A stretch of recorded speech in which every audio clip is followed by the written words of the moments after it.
little fight in you. I like that. And you're gonna love me.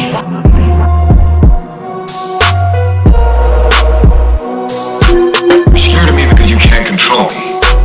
You don't. And you never will.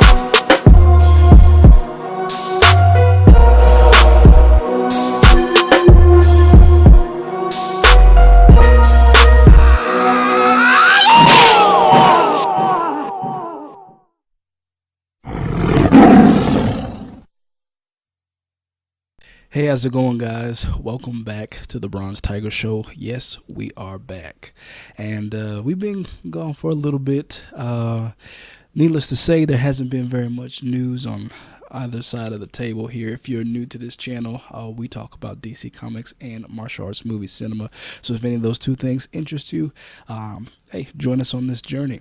A little side note, though, I don't know if you guys pay attention to the beat that's used for our introduction, that little intro there that we have for every video that we've got.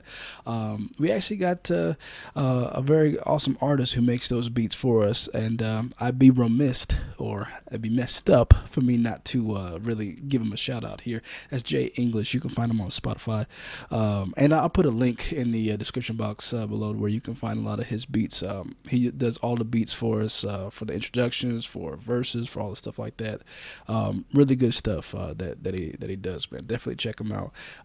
He's just one of those artists who just really try and challenge himself. You know, goes outside the box. He's primarily does a lot of hip hop like beats, but he's been branching out and doing some other things, and really good. I think music is just his is what he's about, and great stuff. So just wanted to give a quick shout out to him. So, but anyway, moving on here. So, like I said, not very much news on either side of the table. So this time, we are actually going to be making a video on one of the segments that I've talked about before in the previous episodes that you've seen, which, by the way, this marks the third episode of the Bronze Tiger Show. This one diving back into the martial arts portion. And what we're going to do today is actually talk about, we're going to do a little segment called Boards Don't Hit Back. Boards don't hit back. So this time on Boards Don't Hit Back, we're going to be taking a look at an evaluation on a fight scene that I've been thinking about for a while, years now actually. For those of you who didn't watch the other episodes, I kind of explained briefly on one of my dream jobs was to, growing up, was to be a action coordinator or fight choreographer for movies. I'm very big into martial arts, very big into DC Comics, both of those things. And one of the things I did was I watched a lot of action movies growing up. I watched a lot of martial arts movies growing up, lots of them. And I kind of would do like this little critique sometime, when I watch these fight scenes and think about ways of how I can make them better.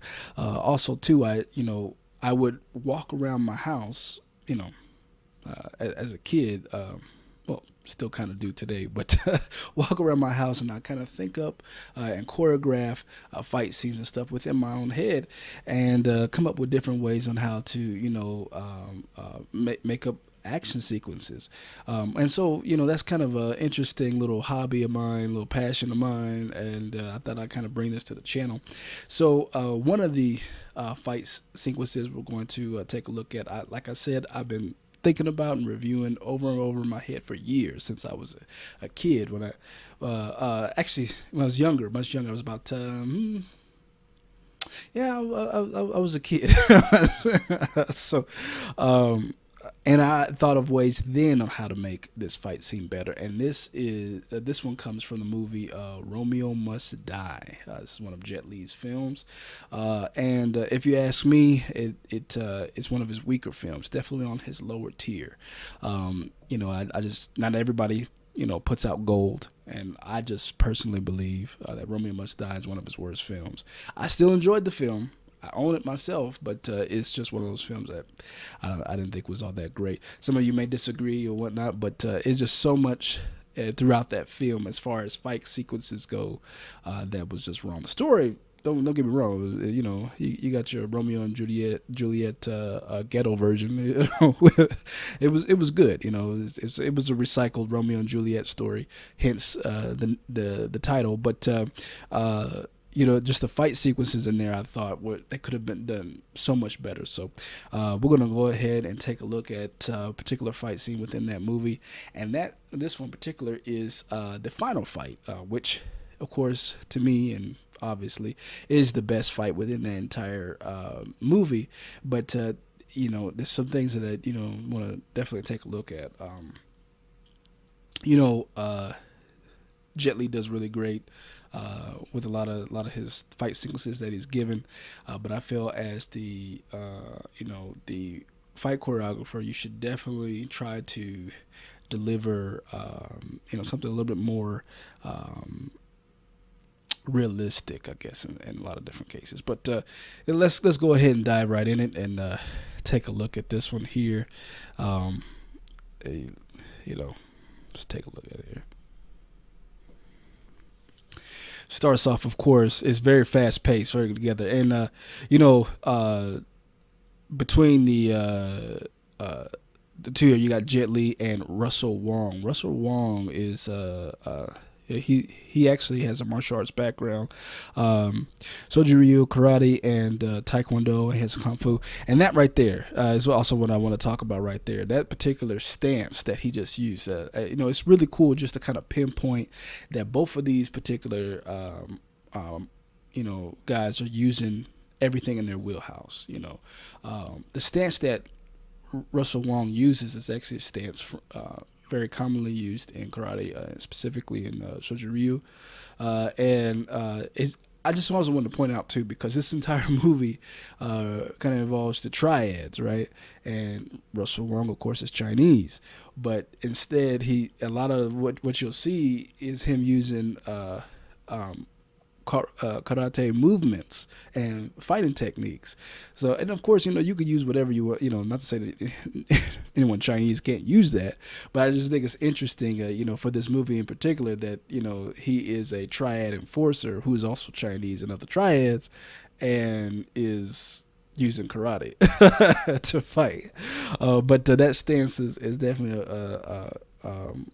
definitely out of his wheelhouse. Soju-ryu.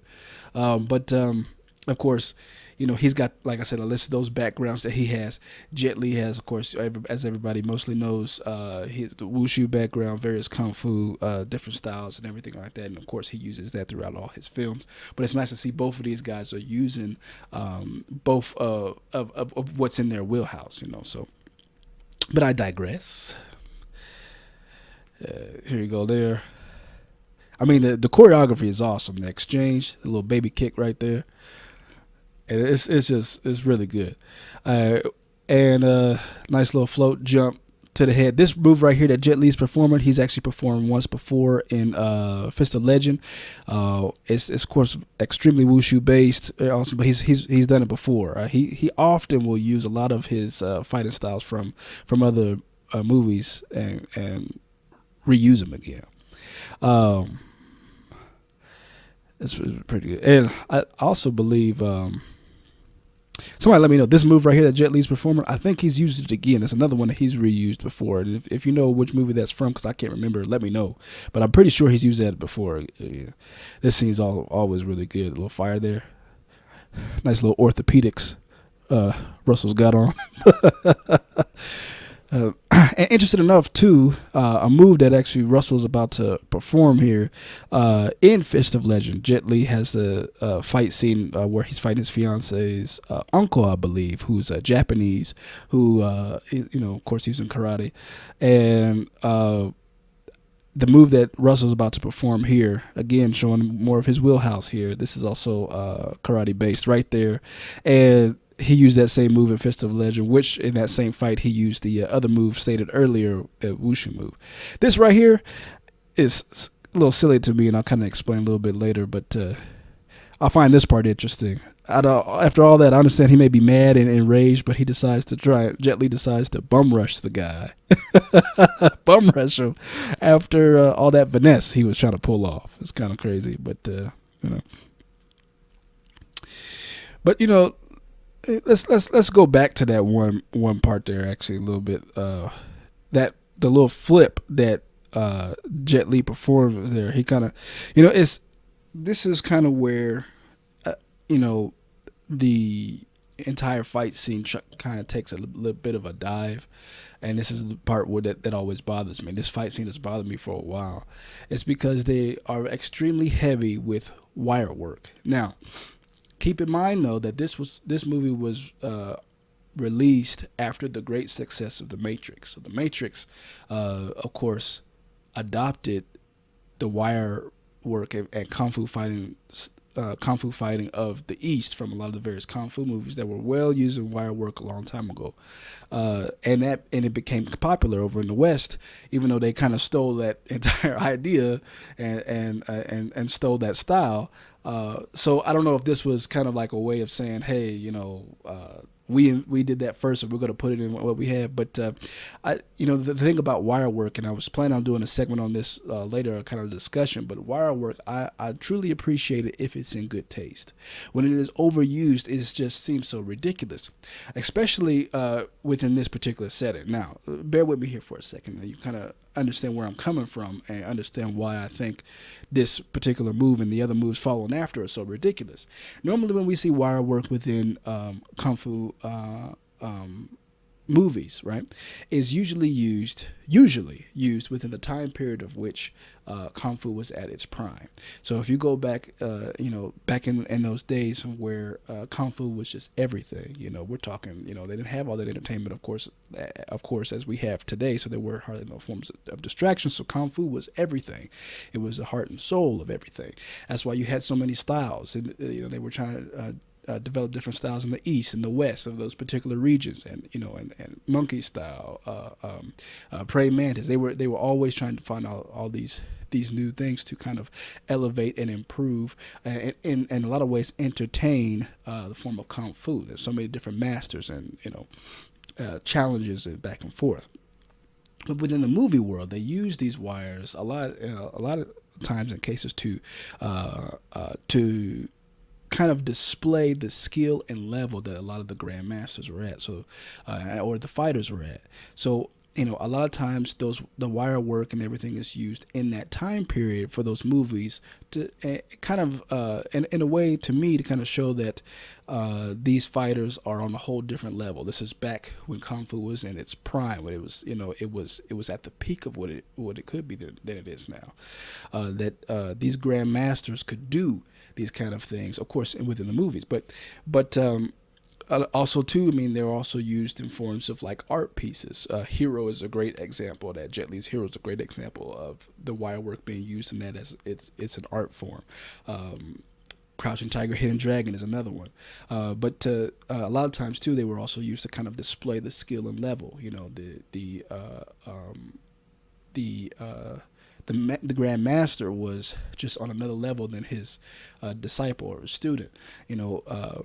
It was the disciple or student trying to reach the level of the Grand Master. So we're talking about things that, to me, I honestly think were, no matter what time period it was and whatever movie you're using, it's kind of ridiculous. He can balance himself on a blade of grass, jump, 5 stories for one single kick.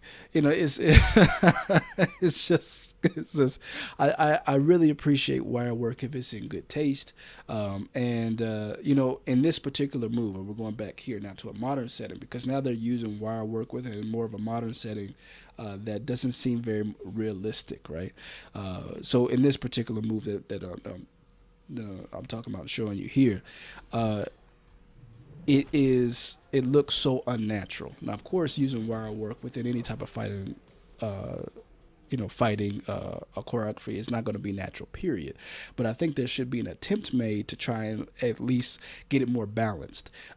The spring move, the handspring move that Jet Li performs, seems very stiff.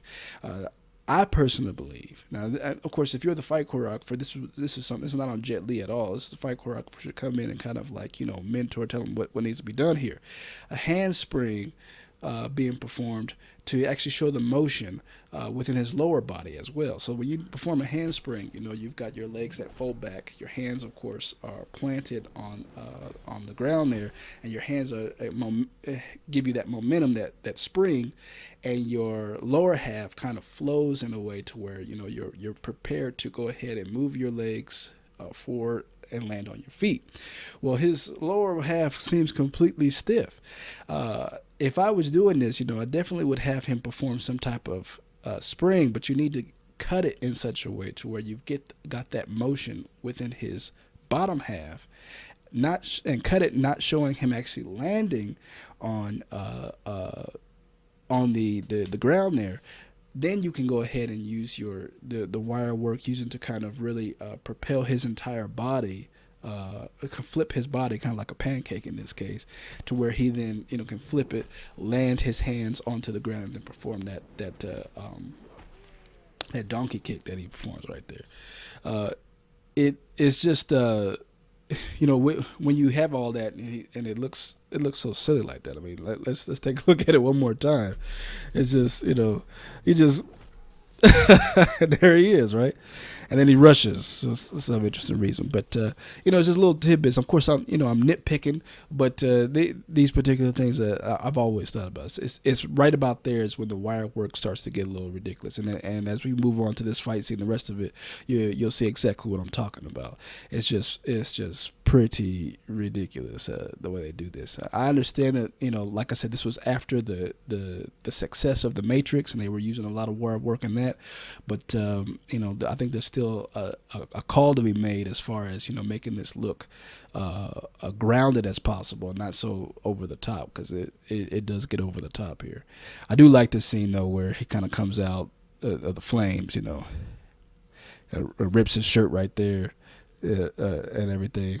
There's those karate movements by Russell Wong, okay, and this also too. This part here, this next little fight sequence is good, right? Go ahead, locks his arm in, hits him a few times, really good, knocks him back, smack in the face. Sorry, and let me also stop by saying this here too. There's a move that Jet Li's about to perform, throat chop right to the neck, right? He's about to perform this here. And it's so crazy because I thought I'd note this. Jet Li is pretty amazing. If you actually, for this movie, if you go and watch the behind the scenes for this movie, they got a little interview with the cast, and a lot of the different cast members, including Aaliyah, also say that Jet Li is so quick, he's so fast that a lot of times, half second before they even get all the entire word out as far as action, he's already done stuff, and nobody even noticed he's done it because he's so fast. Now this is the first time that has been said on this movie. There's also another movie, if I'm not mistaken, I think it's Danny the Dog, or AKA Unleashed, that the behind the scenes sequences where the cast members say the exact same thing. They say how quick they talk about how quick Jet Li is, and prior to hearing all this stuff, Bruce Lee was the fastest martial artist on screen. I mean, the cameras couldn't even pick up his moves. That's how fast he was.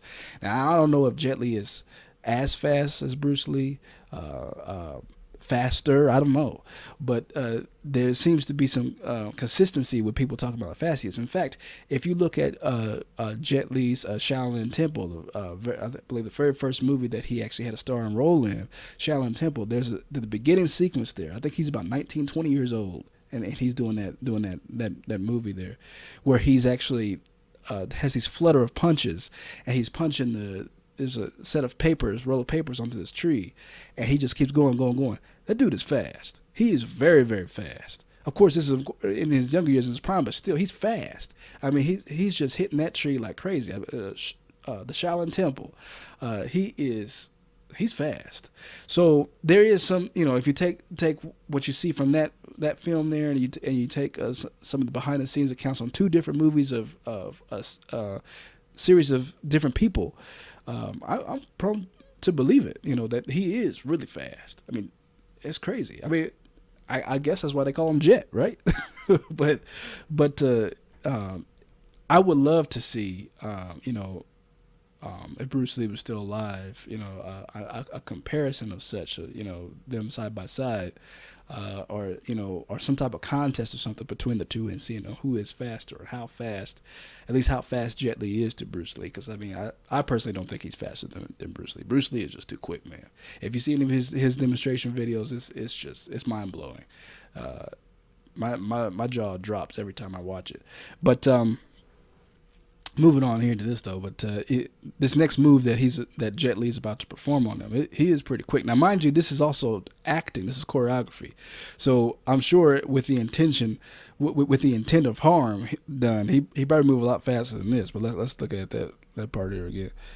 Look at this. Boom, into the throat. This move right here is ridiculous. Okay, right here. So let's go back and look at this again. Okay. This is another part of what I'm talking about that's so ridiculous. Russell Wong's character actually performs this very same move in the beginning of this movie. And it is so Matrix-esque, okay? It's something that would definitely be performed in the Matrix. And of course, we talked about Matrix, of course, still in this style. So in a sense, I guess you can't say it's really being stolen from the Matrix. But I guess what I'm trying to say is that that's impossible to do that, okay? He completely does one move in the air with one leg and pivots himself midway in the air to strike again with the other leg. That's ridiculous, man. That's so crazy. Look at this. Look at what he does. Completely pivots again. Okay? And that's not even the most ridiculous part. I'm going to get to the most ridiculous part here in a second. But you can't do that. The airtime on that is just ridiculous. I know it's just a movie and everything else, but this is back what I'm talking about in the beginning here, where you have to have some form of something grounded here. If it were me, okay, and I was the choreographer for this. Now, some of you might think differently, but this is one thing I've always thought about, is to have him do this move like this. It's crazy. In the beginning, okay, because of that situation, he had two guys on either side, and he would, hit with one leg, hit with the other. It was still ridiculous, but whatever, that's done and gone now. I understand they want to try to bring this move back full circle, to try and show his skill. The thing of it is that I would have done it at the choreographer. Is that jump there? He does the first pivot with his right leg, right, to try and swing and hit Jet, and Jet dunks. After that, you have to follow through with that. You can't just midway pivot back the other way. Okay, of course, you're still using ropes in this case. Wires, I'm sorry, in this case. But he pivots one way with his right leg. Then I would have him follow through 360, right? Follow through in that pivot, and then kick with his left leg into that TV roundhouse, the movie roundhouse. The movie roundhouse always has like that full 360 spin with the roundhouse. A real roundhouse kick is not necessarily performed that way. I know there's some other arts, whatever, to kind of add that in there. Just kind of, it's like a little flashy, but it's not very effective, not effective at all, honestly. So it's ultimately a movie. It's a movie roundhouse, is what it is. It's not even really a roundhouse kick. It's a movie roundhouse. It's just to make it look a little bit more flashy, right? But have that movie roundhouse follow. You got that jump with the wires levitating them, okay? But then you come through with that right kick, miss, continue to pivot in that same direction, right? Then come back with your left leg into that spin roundhouse. And you can miss there too, and then Jet can go ahead and kick him. But like I said, that's not the most ridiculous part. The most ridiculous part is after he gets kicked, okay? After he gets kicked, you see him actually hold on to the wires. You see him actually hold on to the wires. It's so ridiculous, man. He actually is holding on to the wires. And that, to me, is also on the choreographer there, because listen, the wire, the harness is going to hold him no matter what. It is your job to let him know, hey, you can't hold on to that. Like, let go of it. This is where your acting chops have to come into play. Okay, trust, and maybe you got to put your body on the line for this. I don't know. It's not very much of a fall, considering where they were. But you have to, let your hands go, let your arms go, if you want to, move around a little bit, whatever. But you can't be seen holding on to the harness, okay, holding on to the wires there. You got to let them go. You got to show, and of course we all know that it's being used, but you have to at least show some form that that it's grounded. He's holding on to the wires, and this thing is falling, and then he has the most ridiculous looking fall, like That's kind of crazy. Russell Wong has kind of done a little he's done wrong in this as far as what they're having him perform. And it's interesting because, and you guys can probably correct me on this, I'm only aware of two particular movies that he's in where he does some type of a fight sequences, where he does the action fight sequences. Maybe you can let me know if there's any others. I can only remember this one, of course, Romeo Must Die, and The Sanctuary. In both movies, he played kind of like the final boss, the final fight. He was the main antagonist in both. But and he shows off his skills in The Sanctuary. Sanctuary is also a really good movie. I like that one too. I may be doing a examination on that one as well. Who knows? But he just looks he just looks so ridiculous, right? So that we got that weird look here, and I think this next part right here is the most ridiculous of them all. Let's take a look at this here. It's the most ridiculous one. Here he goes, lined up, run. Look at this. Now, of course, we're gonna look at this again. Of course, we're gonna look at this again. But it's so silly because they get so high off the ground that gravity is almost non-existent in this case. Now, this is, of course, a movie that's supposed to be grounded more into a serious setting. Like I said, it's not a period piece like film. It's not set in those in the old world where kung fu is everything. This is this whole story is about two crime families stuck in the middle of a war, right? In the modern setting, in the 90s when Aaliyah was alive, right? So this is the fact that they get so high up off the ground is ridiculous for one. But also, let's take a look at take a look at this again. When they go up, I mean, Jet Li does this spin kick. I mean, how strong is this kick to where he only drops the kick on his leg, on Russell Wong's leg, right? And it completely turns his entire body, okay? Now, I know Jet Li is strong, but you can't be that strong, especially when you're going in midair, right? And they're so high. Now, the fact that one leg hitting another pivots an entire body is ridiculous. I mean, what is this, Tekken? Like, he barely kicks his other leg and it turns his entire body. Now, here's another problem with this.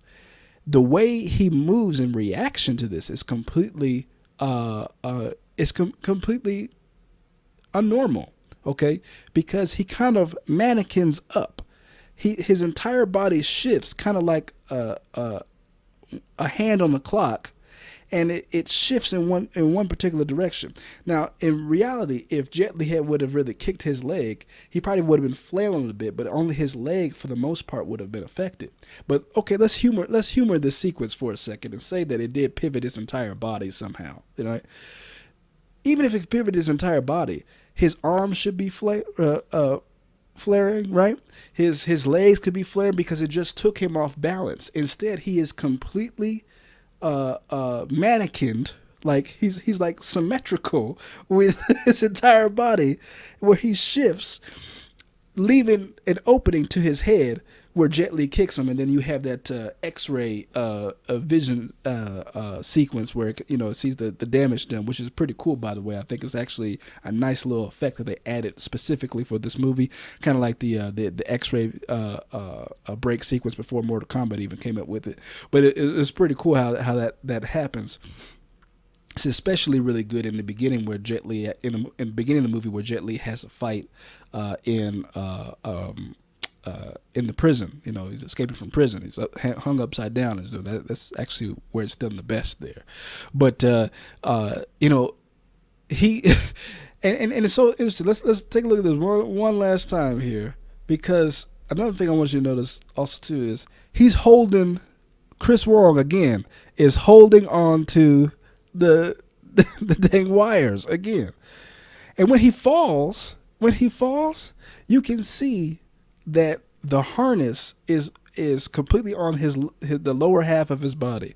Everything in front falls first, and his torso and his butt are like facing up to the air. So he's not even falling evenly after taking that hit down to the ground, because the harness has him up there like that. I mean, what they should have done is just had him fall, just fall. Like they should never try to film a sequence in which he was going back. Just, you could have a stunt double, whatever, just fall, and they can cut to that that scene, fall from some type of distance, to show that bounce, whatever the case may be. But it's just crazy. It's crazy. That last thing is crazy.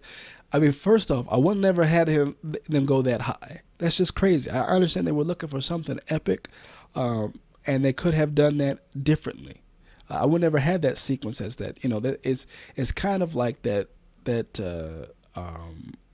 It kind of has an 80s vibe to it in the sense that it's kind of got that, that epic final, the final showdown, the final hit, like, and it's the jump kick. Jet Li kind of does it differently. He has that whole spin turnaround kick, but it has that, the jump and the classic karate jump kick, into each other. It's just kind of silly. I wouldn't have done it that way, but I would have done it a whole lot differently.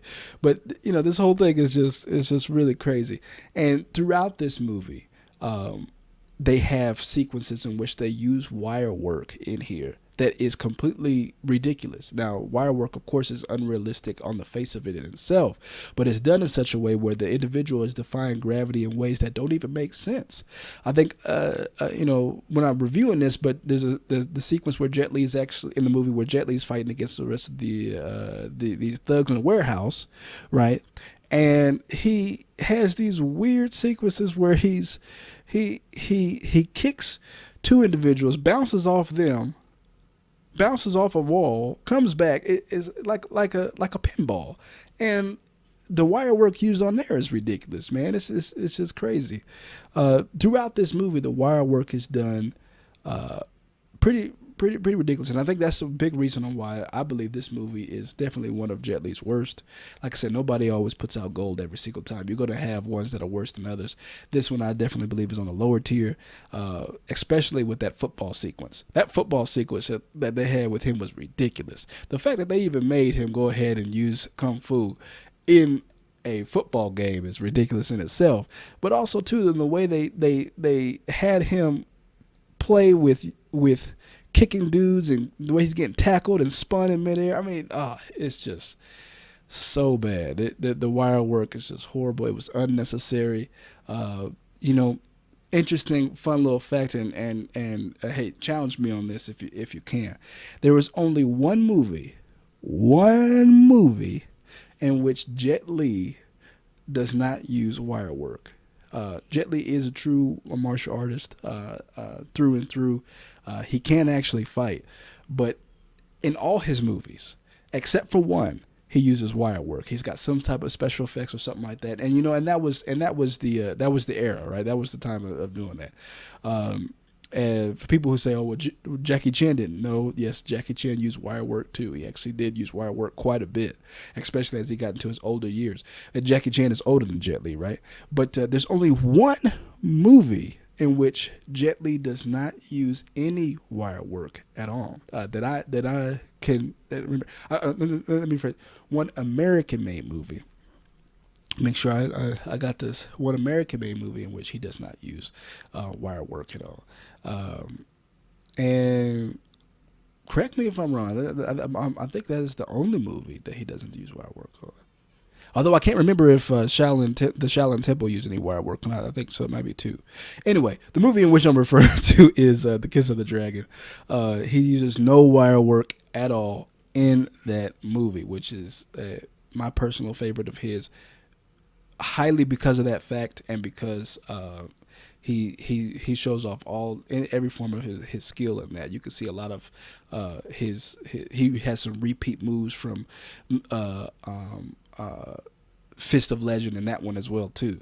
So it's pretty cool. But so yeah, that is pretty much Boys Don't Hit Back, where we just evaluate fight scenes. This was the very first fight scene that we wanted to take a look at for this particular segment. Tell me what you guys think. Do you think I'm right? Maybe I'm being too nitpicky. Is the fight scene good the way it is? Is there anything that you could have improved on? Let me know in the comments below. But that will pretty much do it for this segment. We'll see what the other fight sequence will be, but we plan to evaluate and look at some others in the future. But that is pretty much it, guys. We'll see you.